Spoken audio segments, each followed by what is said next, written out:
What's going on, everybody? Welcome back to my YouTube channel, where we have this question on the board which says 9 to the power of the square root of x is equal to the square root of 27 to the power of x. We are to look for the value of x.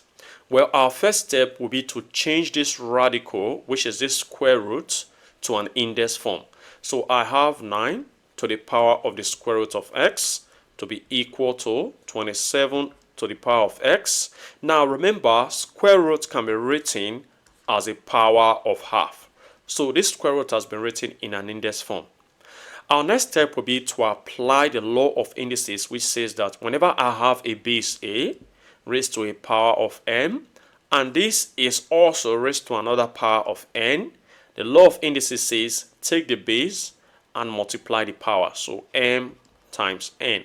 So this is going to give you a to the power of mn. So I'm going to be applying this law of indices to what I have here.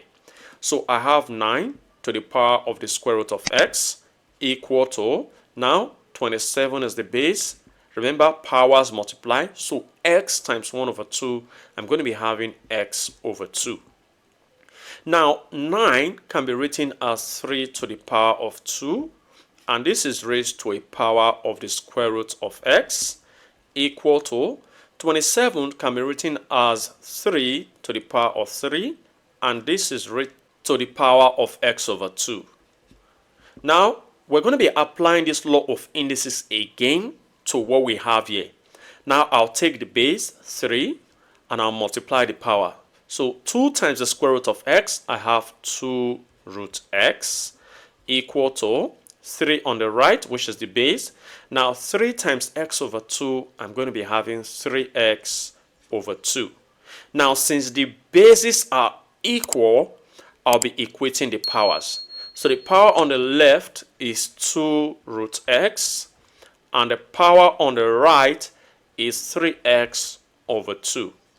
Now let's get rid of this square root. And how do we get rid of square root? Is by taking the square of both sides. So let's take the square of both sides. So the square of 2 root x, this square is affecting the 2 and is also affecting the square root of x. So square of 2, that's 4. Now square root of x to the power of 2, remember the power of 2 will go with the square root, leaving behind x, equal to, now this power here is affecting the numerator and is also affecting the denominator. So I'm going to be having 9x squared all over 4. Now our next step will be to cross multiply. When I cross multiply, I'm going to be having 9x squared equal to 16x. So let's move this 16x to the left hand side. So I have 9x squared. As 16x move to the left, is going to be negative 16x equal to 0.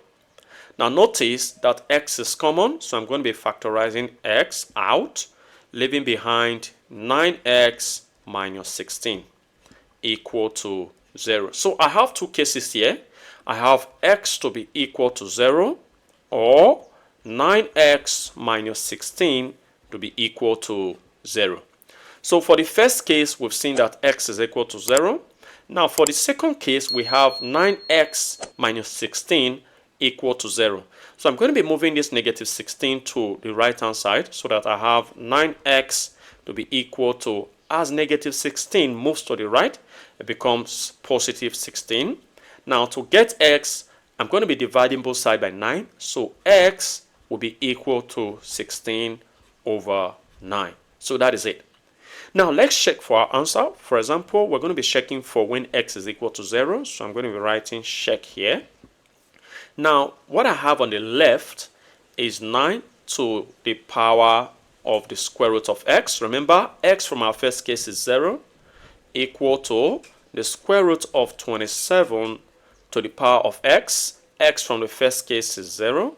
Now notice that this will become 9 square root of 0, that's 0, equal to the square root of 27 to the power of 0, that's 1. Now notice any value raised to power 0 is 1, so this becomes 1, equal to the square root of 1 is 1. So this is correct. Now let's also check for the second case. So now let's go ahead and check for when x is equal to 16 over 9. So I have 9 to the power of the square root of x. Remember, x now is 16 over 9 equal to the square root of 27 to the power of x. X is 16 over 9. So this can be written as 9. The square root of 16 over 9 is square root of 16, that's 4, all over square root of 9, that's 3, equal to, this square root can be written in an index form as the power of 1 over 2. So you can see that I've changed the square root to an index form. Now remember the law of indices which says powers multiply. So I'm going to be applying that here. So 2 here, 1, 2 into 16, that's 8. So 9 can be written as 3 to the power of 2. And now this is raised to a power of 4 over 3. Now 27 is 3 to the power of 3. And remember, this is raised to a power of 8 over 9. That is remaining here.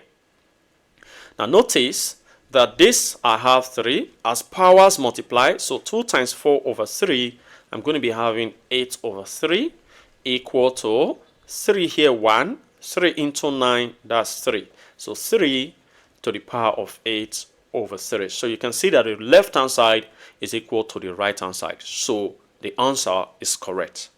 Well, feel free to share your ideas in the comment section below. And if you enjoyed this video and have learned something from this video, go ahead and give this video a thumbs up. Subscribe if you haven't. Turn on the notification bell so you don't miss my upcoming videos. And like I always say, until next time, take care.